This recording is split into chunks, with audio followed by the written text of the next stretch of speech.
بسم اللہ الرحمن الرحیم۔ عزیز طلباء و طالبات، جماعت نحم کے حوالے سے آج ہم اپنی نظم پیام لطیف کی تشریح کر رہے ہیں اور اس کا آج ہم حصہ اول کریں گے، جس میں اس نظم کے 4 اشعار کی تشریح کی جائے گی۔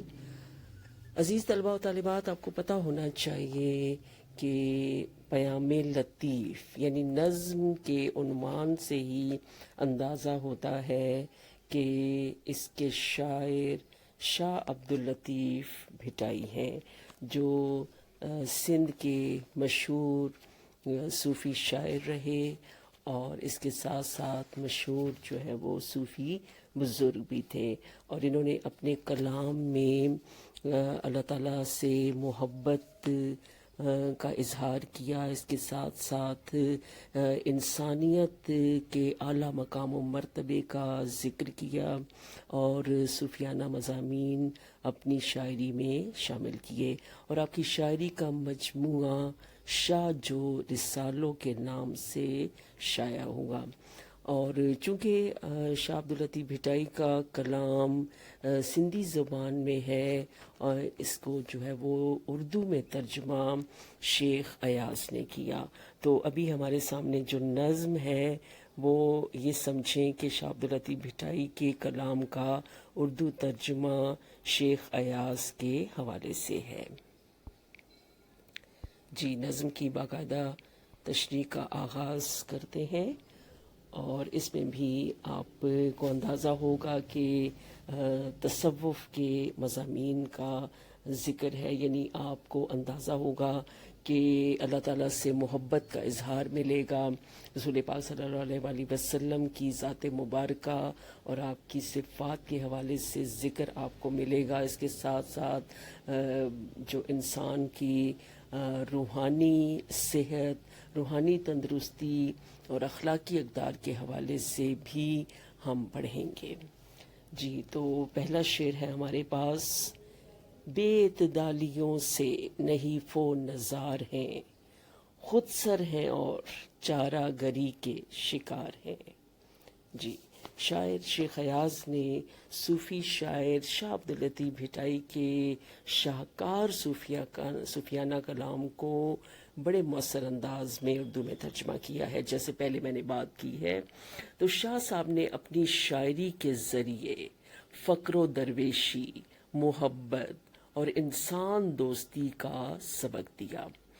نظم کے اس شعر میں بھی انسان کی عقل و شعور سے کام نہ لینے کے باعث گمراہی کی دلدل میں اتر جانے کا نتیجہ بیان کیا گیا ہے کہ انسان جو ہے وہ بدعمالیوں کے سبب، اپنے برے کاموں کے سبب روحانی اور اخلاقی اعتبار سے ضعیف ہو چکا ہے۔ نحیف و نزار کا مطلب ہوتا ہے کمزور ہو جانا، ضعیف ہو جانا، یعنی اخلاقی اعتبار سے ہم بالکل زوال پذیر ہو چکے ہیں، اور اس کے ساتھ ساتھ ہمیں اس چیز کا اندازہ بھی نہیں ہے کہ ہمیں اپنی عادات کو بہتر بنانے کی ضرورت ہے اور ہمیں اصلاح کی ضرورت ہے۔ چارہ گری علاج کو کہتے ہیں، یعنی اپنی اصلاح کرنا، اپنی عادات کو ٹھیک کرنا۔ لیکن کیوں نہیں ہو رہا؟ ایک تو ہمیں اس چیز کا احساس نہیں ہے، اور اس کے ساتھ ساتھ ہم میں خود سری اور ہٹ درمی کی جو خامی ہے وہ بہت زیادہ ہے، یعنی ہم یہ سمجھتے ہیں کہ ہم درست رستے پر ہیں، تو اس لیے ہمیں بالکل بھی اپنی اصلاح اور درستی کرنے کی قطعاً ضرورت نہیں ہے۔ تو شاعر کا کہنا بالکل صحیح ہے کہ خود سر ہیں اور چارہ گری کے شکار ہیں۔ چارہ گری کے شکار ہونے سے کیا مراد ہے؟ یعنی ہم جو ہے وہ ایک طرح سے اپنے آپ کو جو ہے وہ اس طرح سے گناہوں کی دلدل میں اتار چکے ہیں کہ اب ہمیں جو ہے وہ اپنی اصلاح کا کوئی راستہ نظر نہیں آتا۔ تو یہ جو اعتدال، یعنی بے اعتدالیاں اور اعتدال، تو بے اعتدالیوں سے کیا مراد دی گئی ہے؟ یعنی ہم اپنے آپ کو برے عادات کا شکار کر چکے ہیں، اور اس سے مراد کیا ہے؟ اخلاقی اور روحانی بگاڑ۔ یہ کیوں ہے؟ کیونکہ انسان جو ہے وہ خیر و شر کا مجموعہ ہے، اور کبھی کبھار وہ مختلف وجوہات کے تحت شر کا راستہ اپنا لیتا ہے، کیونکہ اس میں اسے خوبصورتی دکھائی دیتی ہے، اور جیسے جیسے وہ گناہوں کی دلدل میں اترتا ہے تو اس میں نافرمانی اور گستاخی کی خامی پیدا ہو جاتی ہے۔ اپنے اللہ اور دین سے دوری کے سبب وہ ہر طرح کی خرابیوں کا شکار ہو کر راندہ درگاہ ٹھہرتا ہے، یعنی ہر جگہ سے ٹھکرایا جاتا ہے۔ شاعر کو اس بات کا بخوبی احساس ہے، اسی لیے وہ در پردہ نصیحت کرتے ہیں کہ انسان کو چاہیے کہ وہ خود سری چھوڑ کے، ہٹ درمی چھوڑ کے اطاعت اختیار کرے۔ اطاعت کس کی اطاعت؟ اپنے رب حقیقی کی اطاعت۔ اسی سے اللہ تعالیٰ کی خوشنودی نصیب ہو سکتی ہے، اور اسی سے دنیا و آخرت کی فلاح ہمارے ہاتھ آ سکتی ہے، کیونکہ اول و آخر اسی پاک ذات کا ہے۔ تجھی سے ابتدا ہے، تو ہی ایک دن انتہا ہوگا، صدائے ساز ہوگی نہ ساز بے صدا ہوگا۔ تو اللہ تعالیٰ کی ذات کی طرف رجوع کرنے کی ضرورت ہے۔ بے اعتدالیوں میں پڑنے کی سب سے بڑی وجہ ضد، انا اور غرور ہے، لیکن انسان کو سمجھنا ہوگا کہ سب کچھ اللہ کا عطا کردہ ہے۔ کتنے ہی خودسر لوگ جیسے فرعون، نمرود، شداد، قارون اس دنیا میں آئے اور رخصت ہو گئے۔ غرور اور انا ختم ہو جاتی ہے، باقی رہنے والی ذات صرف اللہ تعالیٰ کی ہے۔ تو اسی لیے حضرت انسان کے لیے لازم ہے کہ وہ سرکشی چھوڑ کر اپنی چارہ گری یعنی اصلاح کے لیے کوشش کرے، کیونکہ اپنی مدد وہ خود ہی کر سکتا ہے، کوئی اور آ کر اس کی عادات کو تبدیل نہیں کر سکتا۔ خدا نے آج تک اس قوم کی حالت نہیں بدلی، نہ ہو جس کو خیال آپ اپنی حالت کے بدلنے کا۔ جی شعر نمبر 2 کی طرف چلتے ہیں۔ بے اعتدالیاں ہوں تو کیا چارہ گر کرے، پرہیز بھی نہ ہو تو دوا کیا اثر کرے۔ جی پہلے شعر سے ہی متعلقہ ہے یہ بھی شعر۔ کیا کہتے ہیں شاعر کہ انسان کی اپنے ہاتھوں مستعار لی ہوئی خرابیوں کا ذکر کیا ہے کہ زندگی کے اس سفر میں وہ شخص جس کے پاس اللہ کی ذات کا مضبوط سہارا نہ ہو تو اس کا ہر قدم پر ڈگمگانا یقینی ہے۔ ایسے گمراہوں کی اگر مدد کرنا بھی چاہیں تو ناممکن ہے، کیونکہ انہیں اس حالت کا احساس ہی کہاں ہوتا ہے، کیونکہ شیطان انہیں ان کے اعمال آراستہ کر کے دکھاتا ہے، خوبصورت کر کے دکھاتا ہے، اور وہ سمجھتے ہیں کہ ہم بالکل درست سمت کی طرف جا رہے ہیں۔ ان کے دلوں پر مہر لگی ہوتی ہے، اسی لیے تو مسیحا اور چارہ گروں کو بھی مایوسی کا سامنا ہوتا ہے، یعنی اگر کوئی ان کی اصلاح کی کوشش کرنا بھی چاہے تو نہیں کر سکتا، کیونکہ دوا اور علاج کے ساتھ پرہیز ضروری ہے۔ کیونکہ اگر جسمانی طور پر بیمار شخص دوا لینے کے ساتھ ڈاکٹر کی ہدایات پر عمل نہیں کرے گا تو شفا یابی ممکن ہی نہیں، اور یہی نقطہ روحانی اور اخلاقی بیماروں کا ہے۔ اگر ایک گناہ گار اپنے رب کے راستے کی طرف لوٹنے کا ارادہ رکھتا ہے تو اسے بدعمالیوں، بے اعتدالیوں اور گناہوں کو ترک کرنا ہوگا۔ رسول اکرم صلی اللہ علیہ وآلہ وسلم کے پاس آنے والے شخص کو آپ صلی اللہ علیہ وآلہ وسلم نے جھوٹ ترک کرنے کی ہدایت کی تو اس گناہ گار نے ہر گناہ سے پیچھا چھڑا لیا۔ اسی لیے تو راہ راست پر قدم رکھنے کے لیے بدعمال سے دوری اور صدقے دل سے توبہ لازم ہے، تبھی چارہ گری اور مسیحائی قابل عمل ہو سکتی ہے۔ اسی لیے تو شاعر کا انداز کیسا ہے، بالکل جو ہے وہ سمجھتے ہیں کہ جب تک ہمارے معاشرے کے لوگ صدقے دل سے توبہ نہیں کریں گے، انہیں ان کی بدعمالیوں کا احساس نہیں ہوگا، تو اس وقت تک اصلاح ناممکن ہے۔ جی شعر نمبر 3۔